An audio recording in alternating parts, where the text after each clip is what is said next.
Fast and facts में खबरों का सिलसिला शुरू करें उससे पहले इस वक्त की बड़ी खबर आपको दे देते हैं। जम्मू कश्मीर के लद्दाख में भारत और चीन की सेना एक बार फिर आमने सामने है। चीन की सेना ने कल लद्दाख के डेमचौक सेक्टर में मनरेगा के तहत बनाई जा रही एक सिंचाई नहर का काम रुकवा दिया। चीन की सेना के 55 जवानों ने आक्रामक ढंग से काम रोकने को कहा। इसके बाद सेना और आईटीबीपी के करीब 70 जवान वहां पहुंचे। चीन का कहना है कि वहां कोई भी काम करने से पहले उसकी इजाजत लेना जरूरी है, लेकिन भारत इसका विरोध कर रहा है। भारत का कहना है कि रक्षा परियोजनाओं को छोड़कर किसी भी तरह के काम के लिए चीन की इजाजत की जरूरत नहीं है। सूत्रों का कहना है कि सेना और आईटीबीपी अब चीन की सेना को 1 इंच भी आगे नहीं बढ़ने दे रहे हैं। हालांकि सेना के सूत्रों का कहना है कि गतिरोध जैसे हालात नहीं है और इस मामले को सुलझाने की कोशिश की जा रही है।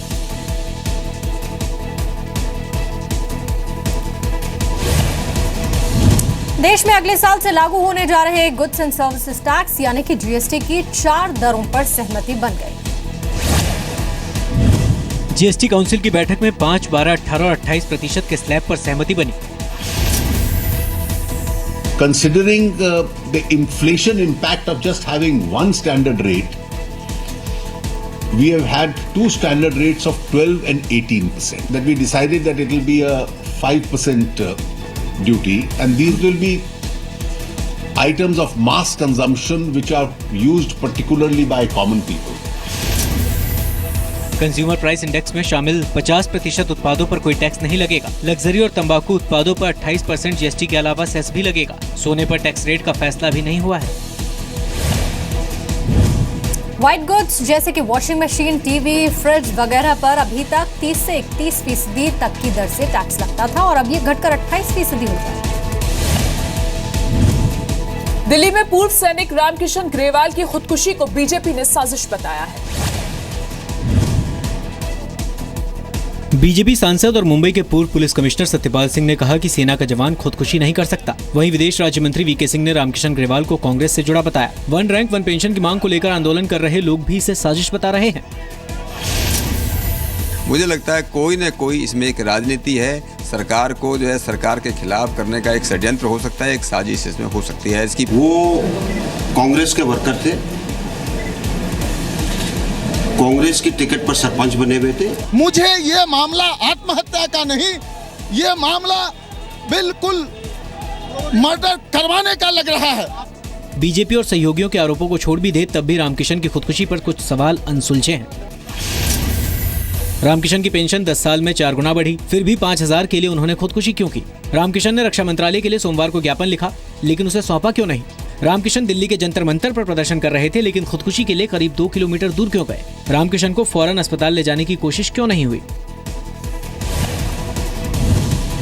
रामकिशन सुसाइड मामले में नया खुलासा हुआ है। सूत्रों के मुताबिक रामकिशन लाखों के कर्ज में दबा हुआ था और देनदार लगातार दबाव बना रहे थे। 1 रैंक 1 पेंशन की मांग को लेकर खुदकुशी करने वाले पूर्व सैनिक रामकिशन ग्रेवाल का आज अंतिम संस्कार। हरियाणा के भिवानी जिले के बामला गांव में रामकिशन ग्रेवाल को आखिरी विदाई दी गई। उनके अंतिम संस्कार में कांग्रेस उपाध्यक्ष राहुल गांधी और दिल्ली के मुख्यमंत्री अरविंद केजरीवाल समेत कई नेता शामिल हुए। कह रहे हैं हम राजनीति कर रहे हैं, सब लोग जाके मिले ना, पीएम भी जाके मिले, सब लोग जाके मिले, सबको मिलना चाहिए। एक पूर्व सैनिक ने आत्महत्या की है, कोई छोटी बात है क्या? सूबेदार रामकिशन ग्रेवाल के को मानसिक संतुलन के बारे में अपशब्द और गाली की भाषा का इस्तेमाल करना देश के लिए शर्मसार है। इसके लिए नरेंद्र मोदी जी को माफी मांगनी चाहिए। जो कुछ भी कल से घटनाक्रम दिखाई पड़ रहा है वो शुद्ध रूप से पार्ट टाइम पॉलिटिशियंस का फुल टाइम पॉलिटिकल परपंच है। दिल्ली सरकार ने रामकिशन ग्रेवाल के परिवार वालों के लिए 1 करोड़ के मुआवजे का ऐलान किया है। हरियाणा सरकार ने भी 10 लाख रुपए और परिवार के एक सदस्य को नौकरी देने की घोषणा की है। मंगलवार को रामकिशन ग्रेवाल ने दिल्ली में इंडिया गेट के पास जहर खाकर खुदकुशी की थी। रामकिशन ग्रेवाल 1 रैंक 1 पेंशन की मांग को लेकर दिल्ली के जंतर मंतर पर धरना दे रहे थे। रक्षा मंत्रालय के सूत्रों के मुताबिक बैंक की गलती की वजह से रामकिशन को कम पेंशन मिल रही थी। कल रामकिशन के परिवार से मिलने अस्पताल जा रहे राहुल गांधी और अरविंद केजरीवाल समेत कई नेताओं को हिरासत में लिया गया था। नेताओं को हिरासत में लेने के मुद्दे पर आज गृह मंत्रालय ने दिल्ली पुलिस से रिपोर्ट मांगी। जम्मू कश्मीर में आतंकियों से लोहा लेते हुए शहीद होने वाले लांस नायक मोहन नाथ गोस्वामी के परिवार वालों ने उत्तराखंड सरकार पर गंभीर आरोप लगाए हैं। शहीद मोहन नाथ के परिवार वालों ने उत्तराखंड सरकार पर वादा खिलाफी का आरोप लगाया है। उनके मुताबिक मुख्यमंत्री हरीश रावत ने सरकारी नौकरी का वादा किया था, लेकिन 1 साल बीत जाने के बावजूद नौकरी नहीं दी गई। उन्होंने बोला था उस समय कि हम स्टेडियम बनाएंगे, गवर्नमेंट जॉब देंगे और नेशनल हाईवे बनाएंगे, कोई स्कूल सरकारी उनके नाम से करेंगे, लेकिन अभी तक ऐसा कुछ हुआ नहीं। स्टेडियम बनेगा और एक हाईवे पर नाम पड़ेगा, किसी इंटर कॉलेज पर नाम देंगे, इनमें से अभी तक कोई भी घोषणा में अमल नहीं हुआ। सरकार ने कहा था स्टेडियम बनेगा, वो खेल वाले रोड बनेगी, एक को नौकरी मिलेगी, कुछ भी नहीं हुआ।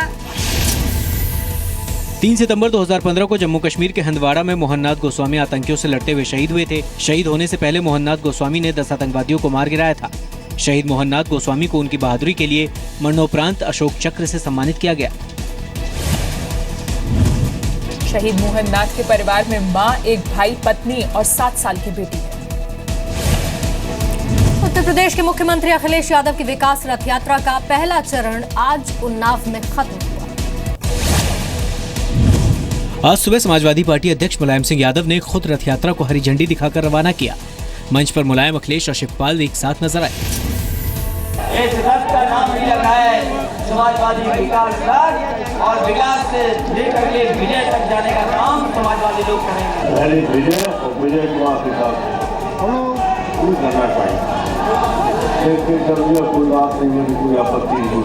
अखिलेश यादव को भी शुभकामनाएं देना चाहता, सफल हो और हमारा आगे का लक्ष्य है इस उत्तर प्रदेश में किसी भी कीमत पर भारतीय जनता पार्टी की सरकार न बनने पाए। रथ यात्रा में सीएम अखिलेश यादव की पत्नी डिंपल यादव भी साथ रहीं। हालांकि यात्रा शुरू होने के कुछ देर बाद ही 2 करोड़ रुपए का हाईटेक रथ खराब हो गया। अखिलेश यादव ने इसके बाद अपनी कार से यात्रा आगे बढ़ाई। अखिलेश यादव की विकास रथ यात्रा सुबह 9 बजे लखनऊ के लॉमार्ट मैदान से शुरू हुई। लखनऊ से उन्नाव तक की 100 किलोमीटर की यात्रा अखिलेश यादव ने करीब 9 घंटे में पूरी की। शाम 6 बजे अखिलेश यादव उन्नाव में सभा को संबोधित करने के बाद लखनऊ लौट जाएंगे। अखिलेश के विकास रथ की लागत 1 करोड़ 20 लाख है और उसमें जो सुविधाएं मुहैया कराई गई हैं उसमें 80 लाख रुपए खर्च किए गए। मशहूर शायर मुनव्वर राना ने भोपाल में सिमी आतंकियों के एनकाउंटर पर विवादित बयान दिया है। वाराणसी में मुनव्वर राना ने कहा कि भोपाल एनकाउंटर फर्जी था। एक खास वर्ग को खुश करने के लिए एक खास वर्ग को निशाना बनाया जा रहा है। राना ने यह भी कहा कि जब तक 10 पुलिस वाले न मरे तब तक एनकाउंटर कैसा। जिस एनकाउंटर में 10 पुलिस वाले न मरे, 15 लोग न मरे, तब तक वो कहाँ एनकाउंटर हुआ? ले जाते हैं, जाकर के मार देते हैं। खुश करने के लिए पब्लिक डिमांड पर एनकाउंटर कर दिए जाते हैं, पब्लिक डिमांड पर फांसी दे दी जाती है, पब्लिक डिमांड पर किसी के घर पे हमला हो जाता है।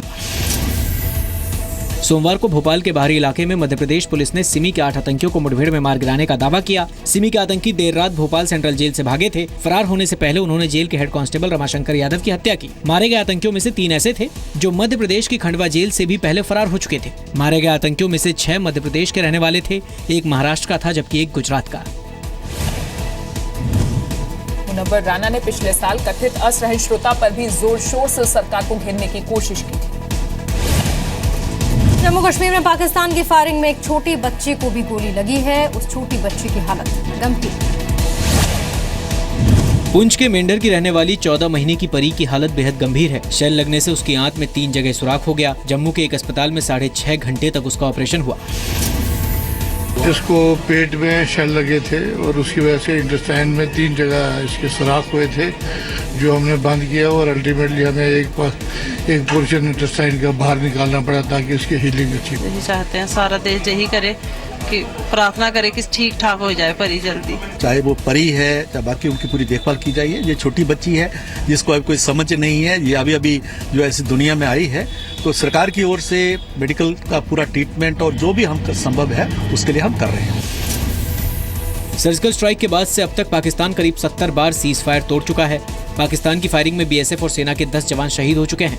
पाकिस्तान की फायरिंग में 12 आम लोगों की भी मौत हुई है। फायरिंग की वजह से जम्मू इलाके में सीमा और LOC से सटे 400 से ज्यादा स्कूलों को बंद कर दिया गया है। भारत भी पाकिस्तान की फायरिंग का करारा जवाब दे रहा है। भारत की जवाबी फायरिंग में पाकिस्तान के 15 से ज्यादा सैनिक मारे गए। 2 दिन पहले BSF ने पाकिस्तान रेंजर्स की 14 चौकियों को तबाह किया।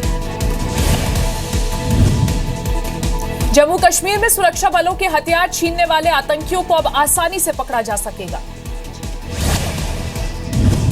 सुरक्षा बलों के हथियारों में अब इजराइल में बनी GPS चिप लगाई जा रही है, यानी अगर आतंकी हथियार छीनेंगे तो उनकी लोकेशन का आसानी से पता लगाया जा सकेगा। सिक्योरिटी के कुछ कदम उठाए थे, तो जिसके वजह से अगर कोई वेपन को छीनने की कोशिश करता है या छीन के कहीं ले जाता है तो उसको हम ट्रैक कर सकें।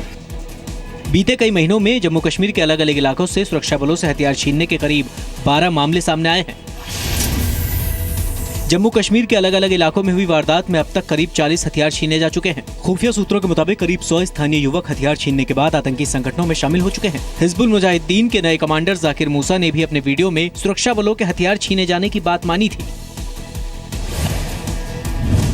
सूत्रों के मुताबिक जम्मू कश्मीर के अब तक 124 युवा लापता हैं। इनमें से अधिकतर युवा आतंकी संगठनों में शामिल हो चुके हैं। दिल्ली और आसपास के इलाकों में आज भी धुंध है। धुंध की वजह से आज 2 अलग अलग जगह हादसे। दिल्ली NCR में आज भी सुबह धुंध के साथ शुरू हुई। विजिबिलिटी कम होने से कुछ भी नहीं दिख रहा था और इसी वजह से 2 हादसे हुए। यमुना एक्सप्रेसवे पर आगरा से नोएडा जा रही 1 दर्जन से ज्यादा गाड़ियां आपस में भिड़ गई। हादसे में कई लोग घायल हो गए, जिन्हें नोएडा के कैलाश अस्पताल में भर्ती कराया गया है। धुंध की वजह से दूसरा हादसा हरियाणा के रोहतक में नेशनल हाईवे 10 पर हुआ। ट्रक के पलटने से लंबा जाम लग गया। इस पूरे रास्ते पर, चाहे दिल्ली से हिसार आ रहे हो या हिसार से दिल्ली की तरफ जा रहे हो, उस पूरे रास्ते पर भयंकर एक्सीडेंट्स हुए। ये जो आप देख रहे हैं, 5 से 6 ट्रक एक के बाद एक आपस में जा टकराए हैं। दिवाली पर पटाखों के प्रदूषण की वजह से दिल्ली NCR में धुंध लगी हुई है। मौसम विभाग के मुताबिक हालात सामान्य होने में भी 2 से 3 दिन लगेंगे। प्रदूषण की वजह से दिल्ली NCR में PM 2.5 और PM 10 खतरनाक स्तर पर है। प्रदूषण की वजह से लोगों को सांस लेने में भी दिक्कत हो रही है। धुंध को लेकर NGT ने दिल्ली के मुख्य सचिव को कल तक स्टेटस रिपोर्ट फाइल करने के लिए कहा है। फूड सिक्योरिटी एक्ट 1 नवंबर से पूरे देश में लागू हो गया है। देश के 80 करोड़ लोगों को इसका फायदा मिलेगा। तमिलनाडु और केरल 2 राज्य ऐसे हैं जहां फूड सिक्योरिटी एक्ट नहीं लागू था, लेकिन 1 नवंबर से इन दोनों राज्यों में भी खाद्य सुरक्षा का कानून लागू हो गया है। जब हम आए थे उस समय 11 राज्यों में फूड सिक्योरिटी एक्ट लागू था, लेकिन वो भी जो आधे ढंग से था। फिर हम लोग लगातार उस पर चेस्ट करते रहे और नतीजा हुआ कि 1 नवंबर से जो है पूरे देश में लागू हो गया है। खाद्य सुरक्षा कानून 2013 में UPA शासनकाल में पास हुआ था। NDA सरकार ने इसे पूरे देश में लागू किया। खाद्य सुरक्षा कानून के तहत BPL परिवार के हर व्यक्ति को हर महीने 5 किलो अनाज 1 रुपए से लेकर 3 रुपए के हिसाब से दिया जाता है। खाद्य सुरक्षा कानून के तहत सब्सिडी पर हर महीने सरकार 11,726 करोड़ रुपए खर्च करती है, यानी साल में 1,40,700 करोड़ रुपए। सरकार का कहना है कि अब वो फूड सिक्योरिटी एक्ट के तहत कंप्यूटराइजेशन पर जोर देगी ताकि जरूरतमंद लोगों तक मदद पहुंच सके। 10 रुपए के सिक्के की वजह से कानपुर में एक व्यक्ति का मर्डर कर दिया गया। मामला कानपुर देहात के डेरापुर इलाके का है। हाईवे पर बने कृष्णा ढाबा में एक ट्रक ड्राइवर महेंद्र पाल खाना खाने के लिए रुका। उसका बिल आया 107 रुपए। उसने 100 रुपए का एक नोट और 10 रुपए का सिक्का ढाबा वाले को दिया, लेकिन ढाबा मालिक ने सिक्का लेने से इनकार कर दिया। इसी को लेकर झगड़ा बढ़ा। ढाबे में काम कर रहे लोगों ने महेंद्र पर लाठी डंडों से हमला शुरू कर दिया। घायल महेंद्र की मौत अस्पताल ले जाते हुए हो गई। खाना खाते टाइम कुछ पैसे देने के लेन देन के चक्कर में वहाँ पे झगड़ा हो गया। झगड़ा होने के बाद में मारपीट शुरू हो गई। होटल वालों ने मारपीट की। महेंद्र नाम का लड़का है, ड्राइवर है। और होटल में वो बता रहे कि होटल वाले ने मारा है, और वो बता रहे ड्राइवर